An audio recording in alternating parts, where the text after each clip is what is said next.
Puji Tuhan, salam sejahtera dalam kasih Kristus.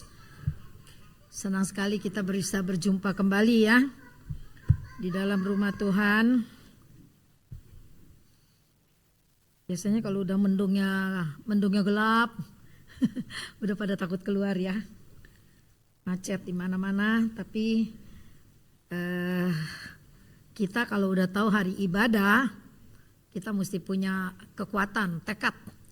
Ntar aku mau ibadah gitu. Jadi mau hujan mau enggak, kecuali ada badai. Nah kita datanglah ke rumah Tuhan ya. Puji Tuhan.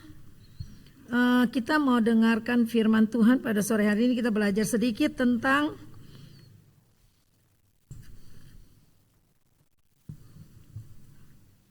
otoritas ya. Otoritas adalah kekuasaan yang Tuhan berikan kepada kita. Otoritas itu seperti begini ya, polisi. Kalau dia nggak pakai baju polisi, terus dia ngatur di jalanan, nggak akan ada orang tunduk sama dia gitu ya. Misalnya kayak Pak Oga lain, dia di tikungan gitu ya. Nah, tapi kalau dia pakai baju polisi, dia bisa tangkap orang kalau orang itu salah jalan. Itu namanya otoritas. Jadi dia punya otoritas gitu. Terus kalau dia pakai baju polisi, dia berhak stop sini, ini jalan, dia berhak atur seperti itu. Itu namanya otoritas gitu ya. Nah, seperti Robi pemimpin pujian. Terus dia mengajak saudara-saudara sekalian, ayo kita berdiri menyanyi. Semua orang pasti berdiri, benar nggak? Robi ada otoritas waktu dia memimpin pujian gitu. Saya di sini membawakan firman. Saya mengajak saudara, mari kita baca sama-sama. Saya rasa saudara semua pasti nurut. Gak mungkin gak nurut. Itu namanya otoritas ya. Jadi ada suatu kekuasaan yang diberikan kepada kita sehingga kita bisa memimpin gitu ya. Nah, malam ini saya mau bicara tentang otoritas. Otoritas yang Tuhan berikan buat kita itu otoritas yang seperti apa? Saya akan mulai dulu dari pendahuluannya sedikit, yaitu waktu pembebasan umat Israel. Ya, umat Israel dari Mesir itu baru langkah pertama ya, baru langkah pertama dari suatu proses yang sifatnya supranatural. Ya, jadi waktu Musa memimpin umat Israel minta izin kepada Firaun untuk keluar, Musa mendapat otoritas dari Tuhan pada waktu itu ya.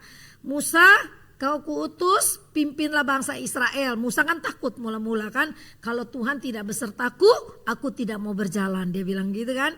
Nah kata Tuhan jangan takut, berjalanlah. Nah Musa dapat otoritas. Nah ya, Tuhan, apa tujuan Tuhan membawa umatnya keluar dari Mesir? Yaitu supaya umat Israel yang ada di Mesir, yang tidak bisa beribadah karena mereka budak di sana. 420 tahun di Mesir sebagai budak. Tidak punya kekuatan untuk beribadah, membangun rumah ibadat gitu kan. Nah jadi tujuan Tuhan membawa umatnya keluar dari Mesir adalah supaya umat pilihan Tuhan itu bangsa Israel bisa beribadah lagi dan menyatu dengan Tuhan. Nah, ketika umat sudah dibawa keluar dari Mesir, tapi dalam perjalanannya Mesir masih ada dalam hati umat Israel. Mesir itu keduniaan ya. Kenapa bisa dibilang begitu? Sudah sering kan kita dengar ketika dalam perjalanan dibawalah ke padang gurun, mereka bersungut-sungut. Kalau nggak ada daging, nggak ada air, mereka bersungut-sungut. Lebih baik kami di Mesir, lebih baik kami mati di Mesir. Maksudnya bisa makan daging, bisa air, bisa minum air dengan leluasa, walaupun dalam keadaan penjajahan sebagai budak, gitu ya. Nah, itu sebabnya orang percaya kalau sudah bebas, merdeka, berarti kan dipanggil keluar, dipimpin keluar dari Mesir, keluar untuk mengalami sebuah kebebasan, kemerdekaan gitu ya. Tetapi di sini nanti kita belajar ketika kita sudah bebas bukan berarti kita bebas sebebas-bebasnya. Ada hal yang harus kita kerjakan ya. Ketika Tuhan menyelamatkan kita, menebus kita dengan darahnya, bukan berarti kita udah sekali selamat tetap selamat dan kita tidak perlu berbuat apa-apa gitu ya. Bukan seperti itu. Nanti ada ayat-ayat yang mendukung perkataan saya ini bahwa kebebasan itu setelah kita mengalami kebebasan atau kelepasan ya, langkah pertama itu bukan langkah pertama tetapi juga bukan tujuan akhir ikut Kristus. Artinya begini. Kelepasan oleh darah Kristus ya, itu merupakan langkah yang penting. Langkah yang penting tetapi bukan tujuan akhir. Untuk nanti kita mengerjakan apa yang Tuhan mau dengan ciptaannya itu. Yaitu saya dan saudara. Nah, kita ingat Rasul Paulus ketika dia mengalami kelepasan. Yang tadinya dia gak percaya sama Yesus Kristus. Dia hanya percaya kepada Allah. Waktu itu Mesias, maksudnya dia tidak percaya kepada Mesias. Mesias sudah datang dan orang Israel berkali-kali saya katakan sampai hari ini hanya sekian persen. Di bawah 5%, mungkin sekarang udah ada pertambahan sekitar 5% yang mulai percaya kepada Yesus Kristus sebagai Mesias. Mereka masih menunggu kedatangan Mesias. Kita menanti kedatangan Mesias yang akan kembali mengangkat semua umat manusia, kan gitu ya. Nah, jadi ada perbedaannya di situ. Nah, Rasul Paulus merasa bangga ketika dia bisa membunuh orang-orang yang percaya kepada Mesias. Dia punya otoritas sebagai murid dari Gamaliel, guru yang sangat terkenal pada waktu itu. Dan dia punya cap dari raja, dia bisa bunuh orang Kristen yang percaya kepada Mesias. Dan dia bangga. Karena dia pikir dia melakukan kebenaran. Karena orang Yahudi, orang Farisi, Sanhedrin, pokoknya mereka cuma percaya kepada Taurat, yaitu Allah gitu ya. Jadi mereka percaya mereka sampai Allah, mereka tidak percaya kepada Mesias, Roh Kudus gitu. Nah, Rasul Paulus ketika dia kena sinar yang begitu terang sampai membutahkan matanya. Tapi kemudian Tuhan kirim seorang nabi, berdoa bagi dia, dia sembuh. Ketika dia sembuh dia mengalami kelepasan. Dia berkata, hidup yang kujalani bukan aku lagi tapi Kristus di dalamku. Jadi ketika Paulus mengalami kelepasan, hidupnya berubah. Cara berpikirnya berubah, padahal di dalam dia menjalani kehidupannya, hidupnya luar biasa. Bukan enak, luar biasa, penuh dengan ancaman, aniaya, ditangkap, kapal mau kandas, sempat dicambuk. Ancamannya itu kematian. Dari dulu orang yang berkuasa, orang yang punya otoritas begitu besar, tapi itu otoritas manusia bukan otoritas Allah. Ketika dia percaya kepada Tuhan, dia bilang hidup yang kujalani sekarang ini bukan aku lagi tapi Kristus dalamku. Maka dia berani berkata, apa yang dulu menjadi kemuliaanku itu semua sampah. Hebat ya. Orang yang mengenal Kristus secara pribadi dan dia mengalami sendiri kuasa Allah di dalam hidupnya, berani berkata begitu. Dulu yang kuanggap mulia, apa? Otoritas yang besar, kekuasaan, berhak nangkap, bunuh orang lebih dari polisi, gitu kan. Tapi dia bilang itu kuanggap sampah. Yang kujalani sekarang adalah Kristus hidup di dalamku. Nah, nanti kita belajar bagaimana otoritas, kuasa yang Tuhan berikan kepada kita. Nah, itu otoritas. Kita baca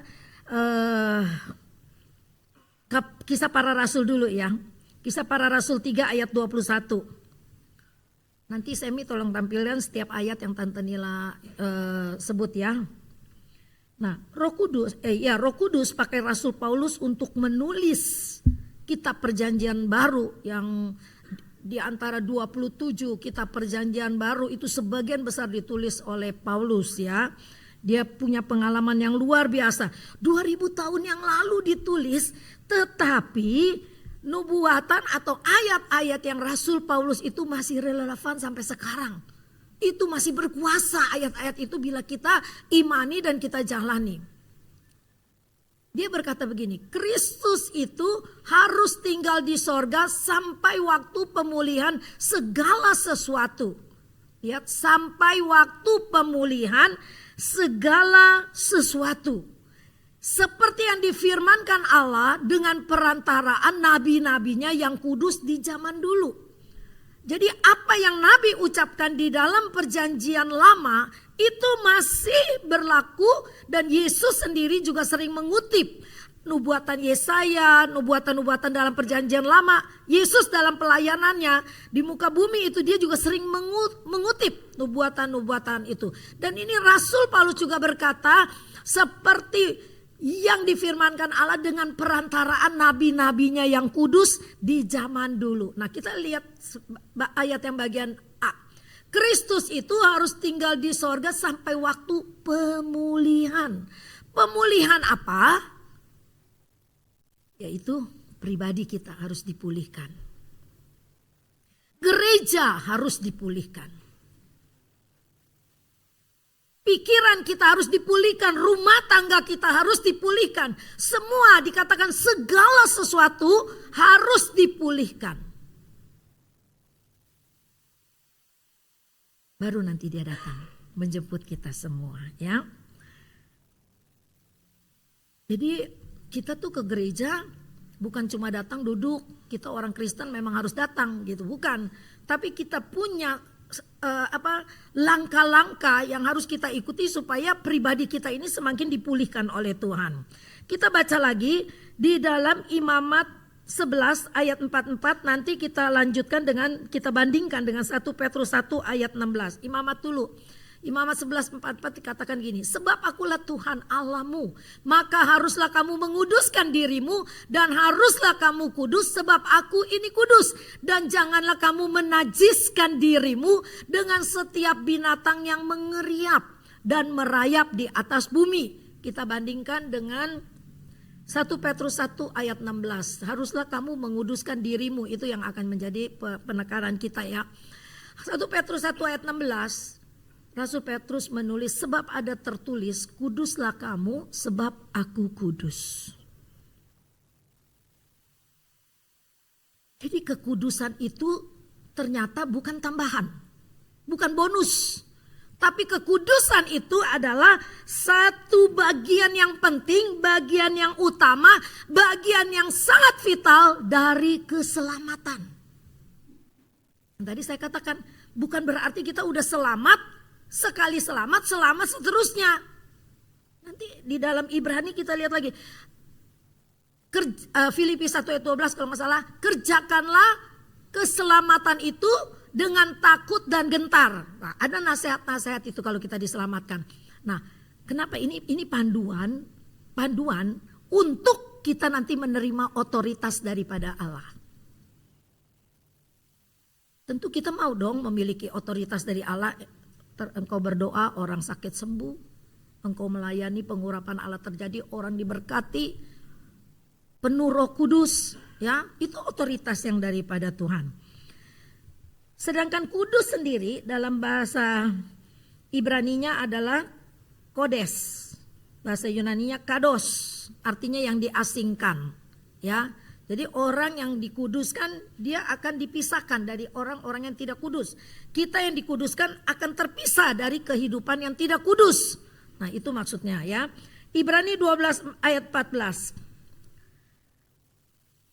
Ibrani 12 ayat 14 berkata begini, berusahalah hidup damai dengan semua orang dan kejarlah kekudusan, sebab tanpa kekudusan tidak seorang pun akan melihat Tuhan. Berusahalah. Itu kata kerja ya. Hidup damai dengan semua orang. Dan yang kedua dikatakan kejarlah. Jadi bukan diam aja, kejarlah kekudusan itu. Jadi kita mesti ada usaha untuk hidup kudus. Bukan berarti kita doa Tuhan kuduskan aku. Kita gak pernah bertobat. Kita gak pernah berubah hidup kita. Pola pikir kita yang salah, tingkah laku kita yang gak benar. Kita gak pernah berusaha untuk berubah. Terus kita cuma berdoa Tuhan kuduskanlah aku, kuduskanlah aku. Gak bisa. Firman Allah bilang berusahalah hidup damai dengan semua orang. Dan kejarlah kekudusan. Jadi ada action. Ya, ada actionnya, ada tindakannya untuk menjadi hidup kudus. Kudus atau tidak bukan saya yang menilai, tapi diri kita sendiri. Perbuatan saya ini kudus nggak? Pikiran saya ini kudus nggak? Ucapan saya ini kudus nggak ketika saya menyakiti orang lain? Tindakan saya kudus nggak ketika saya selingkuh misalnya gitu? Padahal Tuhan tidak mengajarkan itu. Nah itu yang tahu cuma kita sendiri. Dan ketika firman Allah yang kita dengar tertanam di dalam hati kita dan dia menjadi rema, artinya di dalam suatu keadaan. Ketika engkau ada di persimpangan, mau hidup benar atau hidup tidak benar, tiba-tiba firman datang. Berusahalah hidup damai dengan semua orang dan kejarlah kekudusan, itu rema. Ya. Ketika engkau diperhadapkan kepada hal yang kamu harus memilih, firman datang, itu rema. Dan firman itu mengingatkan kita. Itu yang dikatakan firman itu hidup dan dia berkuasa. Udah pernah ngalamin ya? Saya harap semua udah pernah ngalami hal yang seperti itu. Kalau belum, ayo belajar. Bagaimana saya bisa mengalami, punya pengalaman yang seperti itu. Indah banget gitu loh. Ketika kita mau berbuat salah, Roh Kudus mengingatkan, jangan lakukan. Ketika kita mau ambil keputusan yang terlalu emosi dan kita rasa gua harus balas, Roh Kudus bilang, jangan, kasihilah musuhmu. Wow, itu luar biasa. Suara Roh Kudus tidak pernah salah. Nurani kita bisa salah. Maka kita harus kejar kekudusan, berusaha hidup damai, dekat kepada Tuhan, tunduk kepada firman Allah ya. Kenapa kita harus lakukan itu semua? Kita harus maju, kita harus berusaha, kita harus seperti yang Ibrani katakan, berusahalah dan kejarlah. Karena Tuhan mau kasih kita otoritas. Amin. Karena Tuhan mau kasih kita otoritas. Apa otoritasnya itu? Tuhan mau kita kudus dulu. Setelah kita kudus, dia mau beri kita kuasa. Ya, dia mau beri kita kuasa dan kita akan mengerti. Karena kuasa itu yang akan menuntun hidup kita.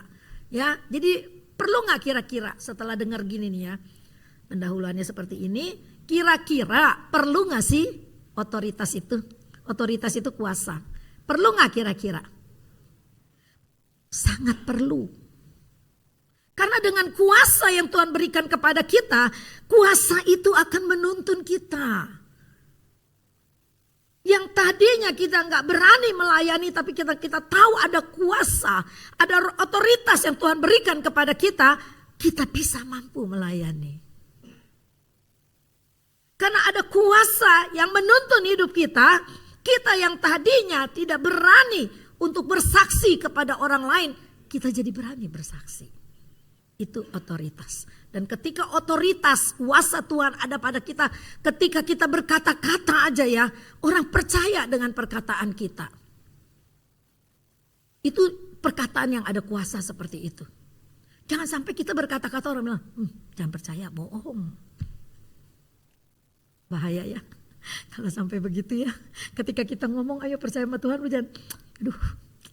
Ada orang yang suruh anaknya ke gereja, tapi dianya nggak ke gereja.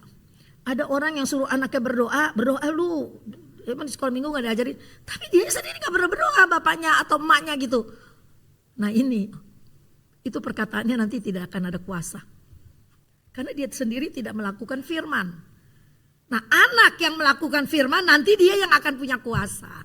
Ya, jadi biarlah kita memperbaiki diri ya. Sedikit demi sedikit kita mau memperbaiki diri. Siapa musuh kekudusan? Tadi dikatakan kan dari awal kita harus hidup kudus. Berusahalah Hidup damai dengan semua orang dan kejarlah kekudusan. Artinya kalau engkau suka marahan, berantem sama orang-orang, kesini benci, kesono benci, kita nggak pernah akan bisa hidup damai dengan orang lain. Ketika kita nggak bisa hidup damai dengan orang lain, kita tidak akan pernah sampai kepada kekudusan yang Tuhan mau. Sebab itu berdamai dulu dengan semua orang. Tentu berdamai dulu dengan Tuhan. Punya hubungan yang baik dengan Tuhan ya. Lalu musuh kekudusan adalah setan. Musuh kekudusan adalah setan. Kenapa? Iblis benci dengan keberadaan kita. Tuhan ciptakan kita serupa segambar dengan Dia. Karena Tuhan mau beri kita kuasa untuk melaksanakan apa yang Tuhan, untuk melaksanakan rencana Tuhan bagi dunia ini yang Dia ciptakan. Iblis tahu Tuhan akan memberi kuasa kepada orang yang taat, kepada orang yang setia, kepada orang yang kudus. Iblis tahu. Maka iblis benci dengan keberadaan kita. Tubuh kita ini dia benci. Iblis itu roh, dia gak punya tubuh. Maka dia sering masuk ke dalam orang-orang yang lemah imannya. Orang-orang yang suka ngelamun, orang-orang yang gak mau nurut kepada pimpinan roh Tuhan. Iblis masuk, kesurupan. Makanya kalau ditanya orang Kristen bisa kesurupan gak? Ada yang berani jawab? Bisa. Orang Kristen yang KTP. Dia gak pernah bergaul sama Tuhan. Dia gak pernah dekat dengan Tuhan. Dia bisa kesurupan. Kenapa dia kesurupan? Karena iblis mau pakai tubuh orang itu untuk melaksanakan niat jahatnya. Orang ketakutan.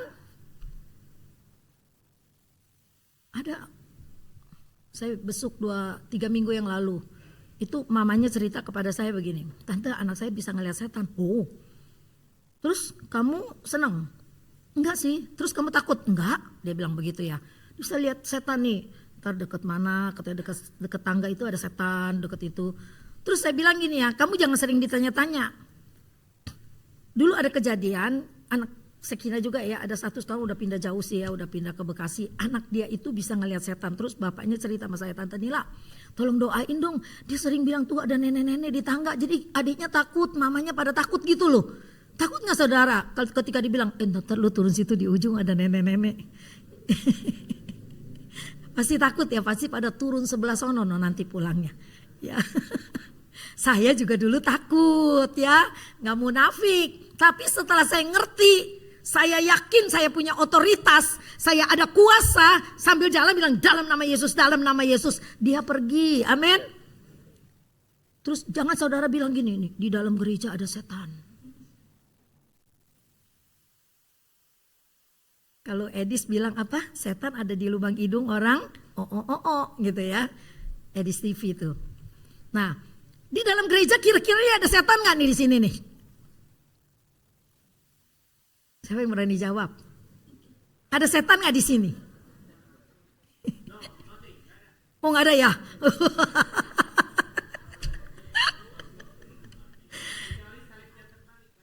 Oh gitu ya? Puji Tuhan. Kamu main HP, nanti setan datang tuh. Jangan main HP kalau lagi dengar firman Tuhan ya. Ketika kita nyanyi dengan sungguh-sungguh, setan pergi. Amin. Tapi mungkin dia nunggu di luar sono, di luar sana, di belakang sana, di belakang sana atau di depan sana. Iblis takut ketika kita bersatu hati menyanyi. Jadi jangan takut di gereja ada setan. Saya bingung loh, di gereja ada setan.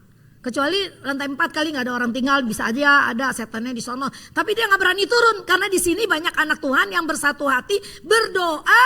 Ketika kita nyanyi sungguh-sungguh, kita udah tengking dia dalam nama Yesus. Amin. Percaya gitu. Di rumahmu pun gitu ada setan. Gak apa-apa sih mau panggil Tante Nila doain. Tapi setidaknya engkau berdoa dulu buat rumahmu dalam nama Yesus. Saya kan tinggal di Malaysia 8 tahun. Terus saya tinggal di situ sama koko saya anaknya 1. Ketika kami pulang ya ke Indonesia, dia bilang begini, aku gak pernah naik ke loteng, takut. Kenapa? Merinding kalau naik ke loteng. Aduh, saya akan tinggal di sini. Bagaimana kalau saya merinding gitu ya? Terus setelah pulang dari Malaysia itu kan saya nggak pakai pembantu gitu, karena di sana udah kebiasaan juga nggak pakai pembantu.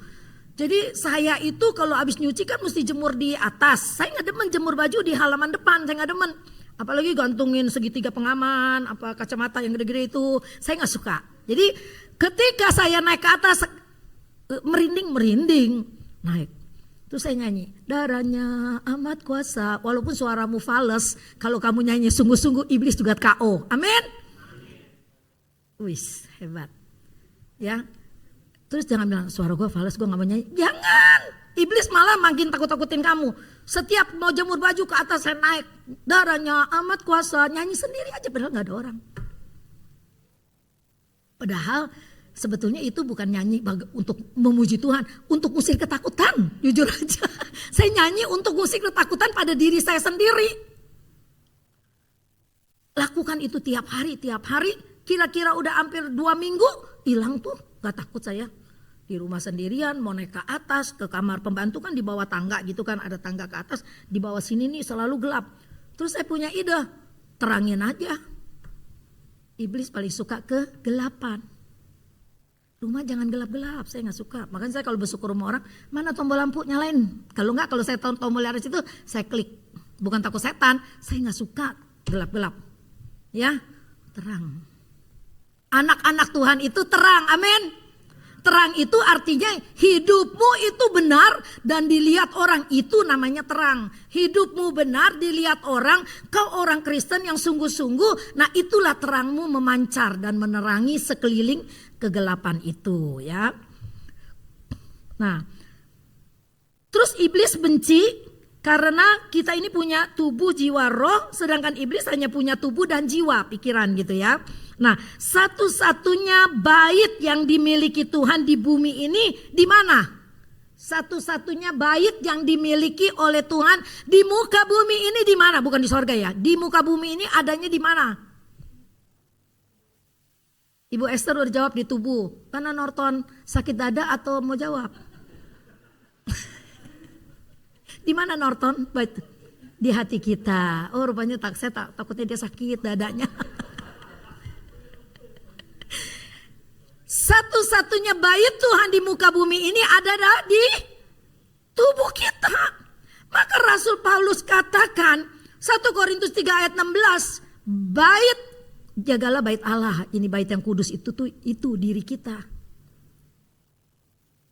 Kalau bait Allah yang kudus itu adalah kita jaga dengan benar, iblis gak bisa masuk, gak bisa kesurupan, dan juga kita gak mau ngerokok, ngebulin bait Allah yang kudus ini, kita nggak mau.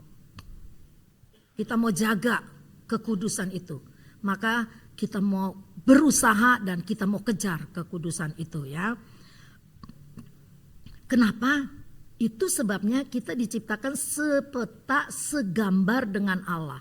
Jadi kita harus menyerupai karakter Kristus. Minggu yang lalu di pasar kami saya khotbah tentang memiliki karakter Kristus. Kita harus memiliki bukan muka kita kayak muka orang Yahudi, Kristus orang Yahudi. Bukan, yang Chinese tetap Chinese, yang Batak tetap Batak, yang Jawa tetap Jawa. Tetapi, Jawa tetap Jawa ya. Yang Batak tetap Batak, gak usah ke Jawa-Jawaan, jangan lucu ya. Yang Jawa juga gak usah ke Batak-Batakan gitu ya. Yang Cina ya Cina aja gitu. Nah, kenapa? Sifat Tuhan itulah yang kita miliki. Karakter Kristus itulah yang kita miliki. Karakternya apa? Mengasihi, melayani, mengampuni. Jadi kalau kita datang ke gereja nggak dilayanin, artinya begini, nggak disalamin, mungkin udah mepet waktunya, kelupaan, kelewatan, terus males, ngambek. Semua disalamin, tadi gue dilewatin. Bisa aja kan bisa terjadi seperti itu ya, lupa gitu. Apalagi Tante Nila kalau udah ngobrol sama dia, lupa.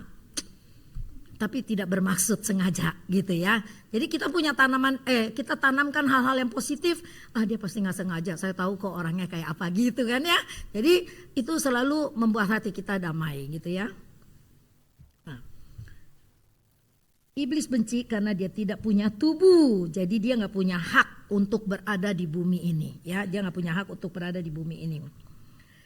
Dia, iblis itu sudah mati secara rohani. Sudah mati secara rohani ketika dibuang ke muka bumi ini. Dia sudah mati secara rohani. Maka ketika Yesus mati di atas kayu salib, dia bukan berkorban untuk menyelamatkan iblis kah atau malaikat kah? Enggak. Dia berkorban mati di atas kayu salib untuk menyelamatkan kita manusia yang dia ciptakan sepetak segambar dengannya. Itu yang Tuhan mau selamatkan. Maka dia beri kepada kita otoritas, kuasa untuk melaksanakan pelayanan pekerjaan Tuhan di muka bumi ini. Ya. Kita mau lihat lagi Rasul Paulus berkata begini ya. Udah 8:30. Walah gawat. Baca dulu dah secara cepat ya. 2 Korintus 12 ayat 9 dan 10.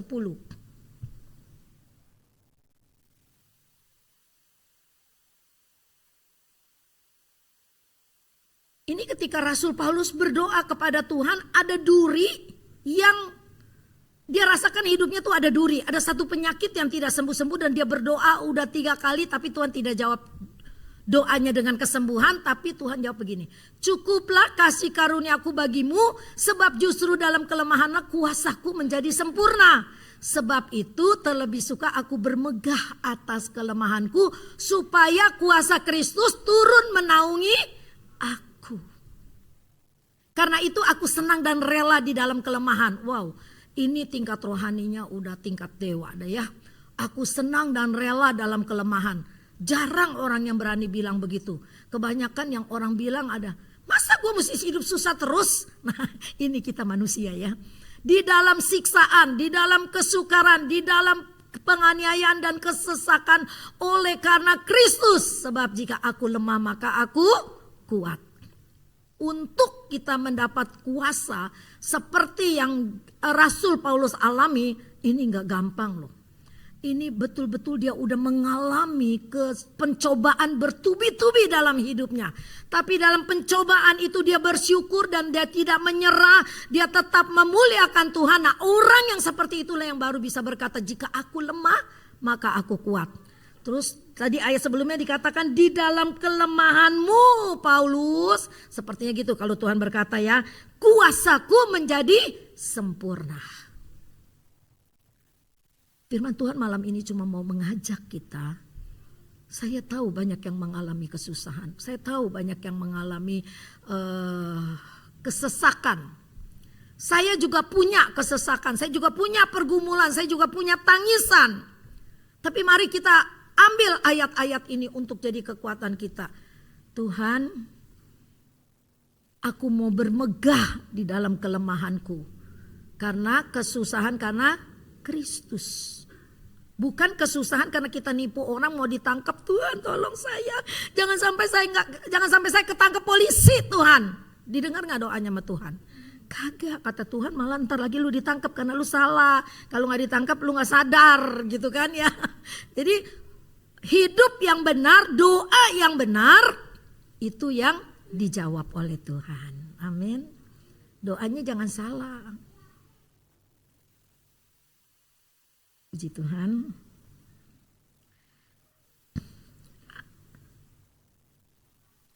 Kuasaku menjadi sempurna. Itu maksudnya kuasa Tuhan.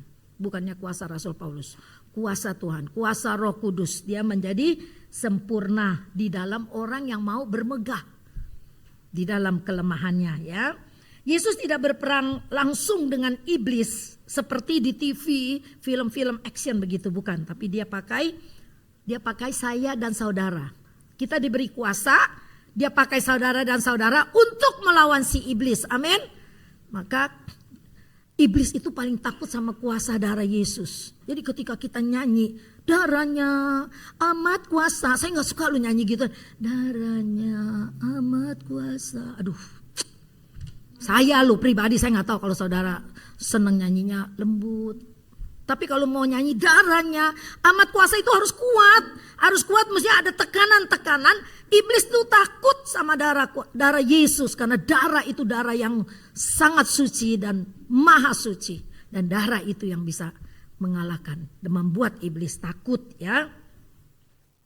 Ingat, iblis benci tubuh saya, iblis benci tubuh saudara karena tubuh kita ini adalah bait Allah yang kudus. Tanpa tubuh, otoritas tidak bisa dipancarkan, otoritas tidak bisa disalurkan. Maka tubuh kita ini berharga. Tuhan bilang engkau berharga di mataku karena melalui saya dan saudara Tuhan bisa menyalurkan kuasanya dan kita bisa melayani pekerjaan Tuhan. Berdoa, orang sakit sembuh, berdoa orang sakit sembuh, memakai nama Tuhan Yesus untuk mengusir setan-setan, lalu kita diberi kuasa untuk memberitakan Injil. Kita jadi berani memberitakan Injil ya. Itu amanat agung Tuhan buat kita semua ya. Udah saya nggak panjangin lagi, ada beberapa ayat. Cuma saya mau kasih kesimpulan aja. Pertama, bertobat. Terus kita dilepaskan, kita bertumbuh di dalam iman, kita diurapi, otoritas turun ke atas kita. Amin. Ya, jadi ikutin. Terus kita nggak pernah bertobat, kita mau otoritas daripada Tuhan. Nggak bisa. Jadi kita harus bertobat, kita harus dilepaskan, kita harus bertumbuh dan kita diurapi untuk dapat otoritas daripada Tuhan. Ya. Jadi otoritas itu yang membuat kita mampu melayani pekerjaan Tuhan dan melaksanakan apa yang Tuhan mau dalam hidup kita. Amin, puji Tuhan. Nanti lain kesempatan saya sambung ya. Mari sama-sama kita berdiri.